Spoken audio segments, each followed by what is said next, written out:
Dear children, vector का और एक चीज, एंगल बिटवीन टू वेक्टर्स। ठीक है, दो वेक्टर जब एक्ट होते हैं, हम पढ़े कोलिनियर वेक्टर भी हो सकता है, कोप्लेनर भी हो सकता है। कोलिनियर का मतलब तो पैरेलल एक्ट करेगा या एंटी पैरेलल एक्ट करेंगे। ठीक है, पैरेलल एक्ट करेंगे या एंटी पैरेलल एक्ट करेंगे, वो इजी है। लेकिन ये हर समय में नहीं होता। माने यहाँ पर एक ऑब्जेक्ट है, समझ लो यहाँ पर एक ऑब्जेक्ट है, यहाँ पर कोई 10 न्यूटन फोर्स डाल रहा है। ठीक, अगर यहाँ पर कोई 8 न्यूटन फोर्स डाल रहा है, तो देखो इसमें एक एंगल आ गया ना। तो उस समय ऑब्जेक्ट कहाँ जाएगा? इसके तरफ जाएगा और यहाँ जाएगा। That will be determined by this angle and magnitude of this two. ये पढ़ेंगे जब analytical method derivation of triangle होगा। ठीक है, लेकिन यहाँ पर मसलन के तौर पर मैं बोल दिया, यहाँ 10 न्यूटन या 8, here 8 Newton, here 10 Newton. If the forces act, ठीक है, तो उन दोनों का एंगल ये होगा। तो हम देखते हैं वेक्टर दोनों का एंगल कैसे निकाला जाता है। देखो मैंने ऐसे लगा दिया, अगर मानो यहाँ पर यह ऑब्जेक्ट यहाँ पर डाल रहा है, फोर्स यहाँ पर डाल रहा है कोई, तो इन दोनों का एंगल ये होगा क्या? If somebody is pulling, suppose ये ऑब्जेक्ट है यहाँ पर और यहाँ पर कोई पुश कर रहा है, इसको छोड़ो, जैसे था वैसे कर दो। 8 न्यूटन इस तरफ, 10 न्यूटन। अगर ऐसा है, ये 10 न्यूटन है, ये उसके थोड़ा छोटा कर देंगे 8 न्यूटन। देखो इसका भी बड़ा छोटा होना चाहिए, ये थोड़ा 10 थोड़ा बड़ा होगा, ये 8 थोड़ा छोटा होगा, तब मालूम पड़ेगा 10 है 8। अंदाज से लेना है, ये मेजरमेंट करके नहीं लेते हैं। ठीक है, ये 10 न्यूटन, 8 न्यूटन। तो देखो इस तरफ अब क्या होगा? ये एंगल हो गया क्या? यही एंगल होगा दोनों वेक्टर के बीच में, 10 न्यूटन 8 न्यूटन के बीच में? नहीं, वो पढ़ेंगे angle between two vectors. Dear children, remember when you are determining angle between two vectors, you must join the tails of the two vectors method, the tails of two vectors to determine angle,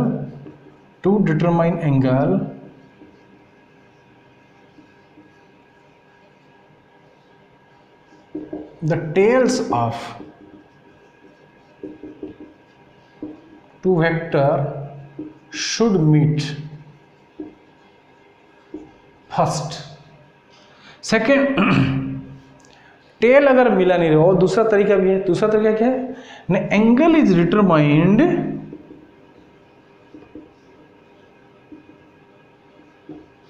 at the diverging point of the two vectors. दोनों vector का diverging point, वहीं से निकलेगा angle. मसलन के तौर पर यहाँ पर एक वेक्टर है, दूसरा इंक यूज करता हूँ। यहाँ पर एक वेक्टर है, ये है, ये ए, ठीक, और एक वेक्टर है, ये है बी। इन दोनों का एंगल निकालना है हमें। ठीक है, ये जानते हो वेक्टर को शिफ्ट किया जा सकता है। ये दोनों को पैरेलल शिफ्टिंग कहते हैं। Parallel shifting of vectors can be done. मतलब ये अगर ए है, मैं ये को शिफ्ट करके यहाँ भी ला सकता हूँ, लेकिन कंडीशन क्या है? इसका तो पैरेलल होगा, उसका मैग्नीट्यूड जितना होगा पैरेलल नहीं हुआ, पैरेलल दिखना चाहिए। इसका मैग्नीट्यूड जितना उतना ही उसका ही मैग्नीट्यूड होगा, तो ये होगा तो ये भी ए होगा। यहाँ बी है, मैं ये बी को यहाँ पर भी लिख सकता हूँ, नहीं पैरेलल नहीं हुआ, ऐसे गए ना, तो ऐसे जाना चाहिए, ये पैरेलल दिखना चाहिए, ये दोनों पैरेलल दिख, तब मैं इसको बी लिख सकता हूँ। ये बी को यहाँ पे उठा ला सकता हूँ, यहाँ पे भी लिख सकता हूँ, मतलब पैरेलल शिफ्टिंग। ये बी को आगे भी ले सकता हूँ, ये जितना उतना लेके मैं यहाँ लिख दिया बी। इसको बोलते हैं सेम होना चाहिए, पैरेलल शिफ्टिंग ऑफ वेक्टर। कोई हार्मफुल नहीं है, कोई हम कर सकते हैं। ठीक है, तब यहाँ पर अगर एंगल निकालते हैं, मानो we are determining angles, so how to determine angle? Yes, how to determine angle? अगर एक वेक्टर ए ये है और बी ये है, ये बी है, इन दोनों का एंगल कैसे निकालेंगे? How to determine angle between two vectors? Parallel shifting कर सकते हैं। Angle will be determined when tails will meet. यहाँ पर टेल नहीं, यहाँ पर टेल इसका, यहाँ पर टेल इसका है। अब थोड़ा थोड़ा दिमाग में आ रहा होगा क्या प्रोसेस हो सकता है। इसको शिफ्ट कर लो, ये बी है, बी को ऐसे गया है बी, तो ऐसे जाना चाहिए बी, यहाँ पर शिफ्ट कर लो। लेकिन इसका मैग्नीट्यूड इतना उतने ही तरह होना दिखना चाहिए, थोड़ा थोड़ा दिखना चाहिए। ये हो ए, ये हो गया बी। अब यही होगा एंगल। दोनों का टेल जहाँ पर मिला है, ए एंड बी दोनों का टेल जहाँ पर मिलता है वो होगा एंगल। ठीक है, ये बात नहीं कि ए को ये है, ए को यहाँ डाल दो, बी को, हाँ ये ए है, बी तो ये हो गया, इसको भी शिफ्टिंग में या ऐसा भी कर सकता हूँ, ये बी हो गया। ये एंगल नहीं हो सकता, क्यों? क्योंकि दोनों का टेल नहीं मिल रहा है। ठीक, और दूसरा पॉइंट है एंगल द डाइवर्जिंग पॉइंट। या देखो, अगर ये पॉइंट है जहाँ मिल रहे हैं, ये ए वेक्टर यहाँ कन्वर्ज हो रहा है, बी डाइवर्ज है, दोनों डाइवर्ज नहीं हो रहा है। ठीक है ना, मैंने समझाया था कि एट द डाइवर्जिंग पॉइंट और व्हेन टेल्स विल मीट, दोनों कंडीशन है। द डाइवर्जिंग पॉइंट, अगर वेक्टर ए ये है और बी ये है बी, दोनों डाइवर्ज होना चाहिए। ये है ए, दोनों डाइवर्ज होंगे, मतलब ये डाइवर्ज हो रहा है, ये भी डाइवर्ज होना चाहिए। ठीक है, अगर इसको शिफ्टिंग कर दो तो यहाँ पर आ गया, ऐसे ए जा रहा था तो ऐसे इस तरफ, बी का मैग्नीट्यूड यहाँ पर बी हो जाएगा। तब देखो इस पॉइंट से ए भी डाइवर्ज, बी भी डाइवर्ज। मानो यहाँ पर एक वेक्टर आ रहा है और यहाँ से एक वेक्टर जा रहा है। ठीक है, तो इन दोनों के बीच का एंगल है 89 डिग्री। तो ये हो गया P, ये हो गया Q। अगर मैं पूछूँ what is the angle between P and Q, अगर बोले तुम इसको देख के बोल दे कि 89 degree, wrong. The angle between the two vectors will not be 89 degree. क्यों? क्योंकि ये दोनों डाइवर्ज नहीं हो रहे हैं। P इस पॉइंट को कन्वर्ज हो रहा है, लेकिन Q डाइवर्ज हो गया। Q चला गया P इस पॉइंट से, लेकिन P इस पॉइंट की ओर आया। तो एक कन्वर्ज एक डाइवर्ज, दोनों डाइवर्ज नहीं हो रहे, तो उसको डाइवर्ज करो, इसको पहले डाइवर्ज करो, मतलब इस तरफ बढ़ा दो। अब देखो इस पॉइंट से Q भी डाइवर्स, P भी डाइवर्स, ये हो गया P। Now this will be the angle.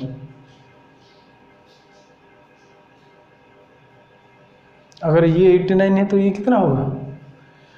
91 होगा ना। 99 इज 180, तो 91 हो गया। तो 91 will be angle between P and Q। 89 नहीं है, ये थोड़ा ख्याल रखना चाहिए। थोड़ा मैं एक टास्क तुम्हें दे रहा हूँ, one question I am giving you, try to solve. ये सब लिखे होंगे शायद।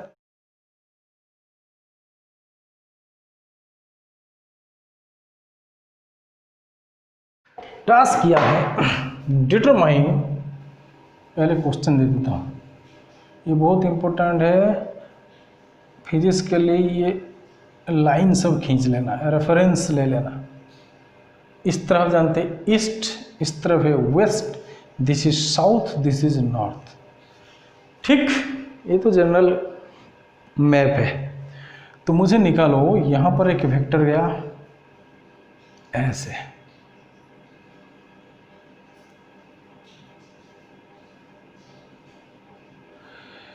यहाँ पर एक वेक्टर गया ऐसे, एक वेक्टर यहाँ से आया,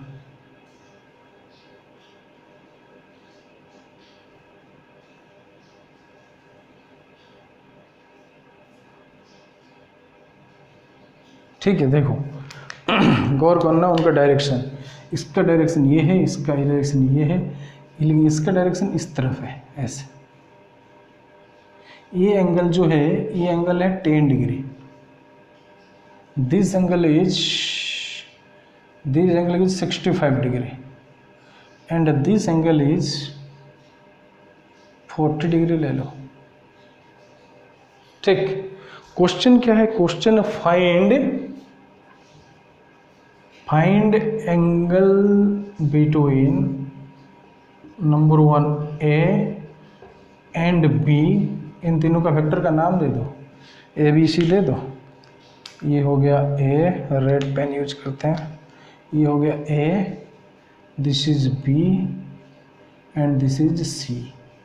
ए बी सी वेक्टर्स, ठीक है। Find angle between A and B, B vector and C vector then A vector and C vector, और एक ए वेक्टर सी वेक्टर का एंगल जो है सी ए का एंगल वही है, ठीक है, एंगल बिटवीन, बस ये डिटरमाइन करना है, थोड़ा समय लो और करो।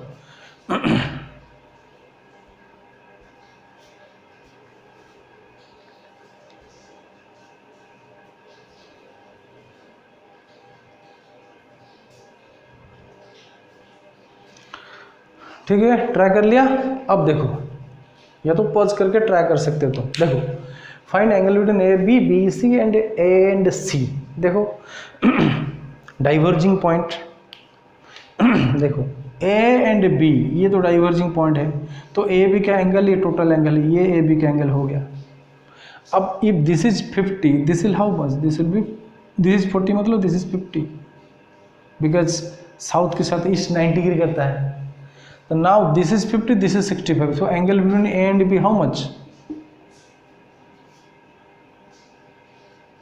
115 डिग्री, ठीक।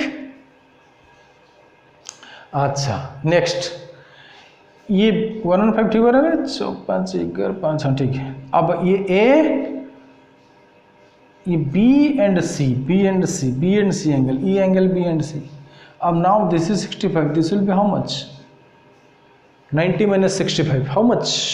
25 है, this is 25 डिग्री, ठीक। now this is 25 and this is 10, total how much? 25 plus 10 35 degree, ठीक। now angle between A and C, A and C नहीं गड़बड़ हो गया, ठीक है, देखते हैं A and C, A and C, A and C का एंगल कौन सा होगा? देखो बड़ा वाला एंगल नहीं होगा, रिफ्लेक्स एंगल नहीं होगा, छोटा एंगल। ए एंड सी का दो एंगल बनता है, एक तो ये वाला एंगल, एक तो अंदर का वाला एंगल। अंदर का एंगल मतलब यही है, तो ये 50, ये 65, ये 25, ये 10 सब ऐड हो जाएगा, तो 10 plus 35, 35 plus 65, 35 plus 65 plus 50 plus 40 सब ऐड कर दो, 5 5 10 कैरी 1 4 10 10 5 15 15 to 190 डिग्री आ गया। सब एंगल मिल गया, मिल गया या नहीं मिल गया? मिल गया नहीं मिला, I am wrong here. Where I am right? I am writing angle between A and B. This is 50 plus 65 115, ये करेक्ट है। लेकिन ये B एंड C का एंगल देखो, B एंड C ये जो पॉइंट है, C is converging to this point. देखो डायरेक्शन किस तरफ है, ये direction, C is converging and B is diverging. B satisfy हो रहा है, क्यों डाइवर्ज हुआ, लेकिन C तो कन्वर्ज हुआ, तो angle between B and C ये एंगल नहीं हो सकता, ये जो एंगल, ये एंगल नहीं हो सकता, दिस इज रॉन्ग। तो क्या करना पड़ेगा ना, ये जो C को बढ़ाओ, C को इस तरफ बढ़ाओ, C को इस तरफ ऐसे बढ़ाओ, मतलब इसका मैग्नीट्यूड शिफ्टिंग हम कर सकते हैं। ये हो गया C, CO था, ये भी C होगा, जितना मैग्नीट्यूड उतना शिफ्टिंग कर सकते हैं हम। तो वो अगर 10 है तो ये भी 10 होगा, वर्टिकल अपोजिट। अब वो डाइवर्जिंग आ गई, ये अगर 10 है तब देखो कॉम्प्लेक्स हो गया थोड़ा फिगर, इसको मिटा देता हूँ, नहीं तो नहीं होगा, समझ में दिक्कत होगा, इसको पूरा मिटा देता हूँ, ठीक है, अब समझ में आ जाएगा।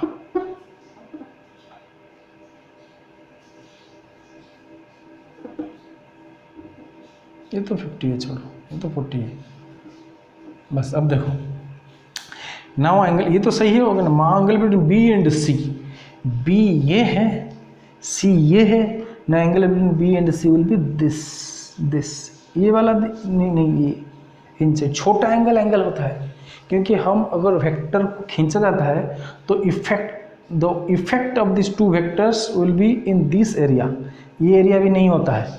यहाँ पर कोई खींचता है, यहाँ पर खींचता मतलब मैं I am directing, I am focusing on force, vector force.